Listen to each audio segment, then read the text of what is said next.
the astral fifth chakra. I don't have a favorite chakra, but if I did, it might be this one. Because the fifth chakra, which is located right here at the notch of the neck, like as I'm talking, I can feel the vibration of my voice box, which is part of the function of the fifth chakra. It's getting the words out of your mouth that reflect what it is you are thinking, feeling, believing, and wanting to say. But it's so much more than that. And that's kind of why I love this chakra so much, because it's really about bringing who you are out into the world. And truth be told, the older I get, the more out in the world I am with who I am. And I like it that way.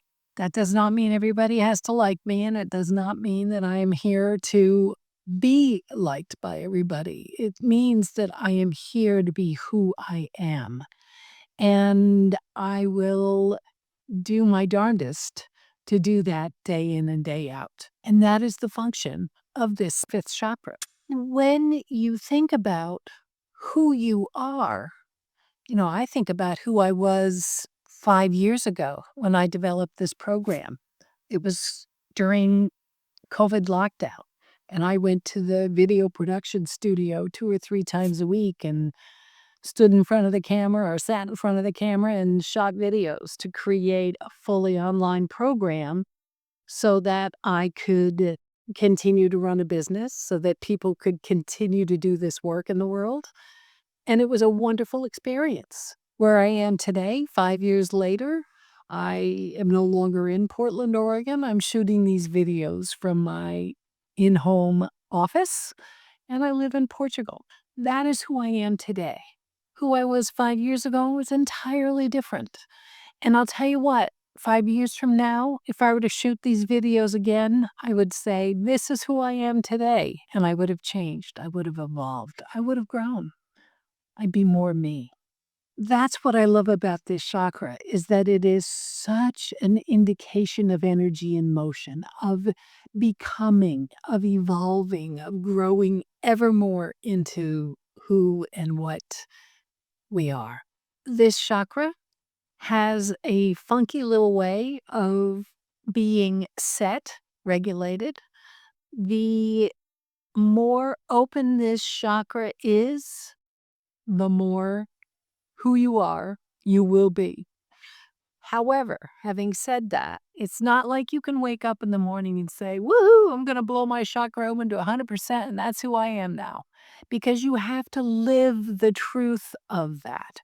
And so if there's a way in which you don't really feel as though some part of who you are is enough or is appropriate or is as clear and aligned as you could be, you won't be able to sustain that 100%.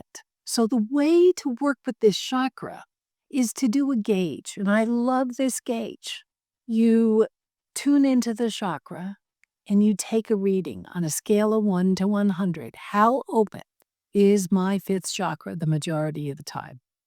And as you tune in, those answers come very, very quickly. Let's say you get a 42. Let's say you get a 39. Let's say you get a 51. Who cares? Whatever the number is. Add 2. Add 2.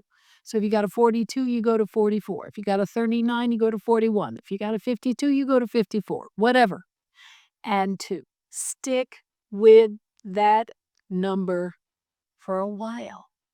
Because what you're doing is you're saying, I'm incrementally allowing more of myself to emerge. Observe your behavior. See where you do things in a way that feels a little more like you. When you can sustain that new number, when you check in and you set it to 54 and you're at 54 repeatedly for, say, a few days on end, go to 56. Keep growing.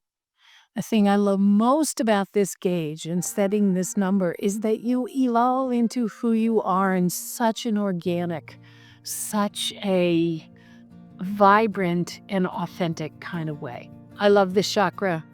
I hope you love it too.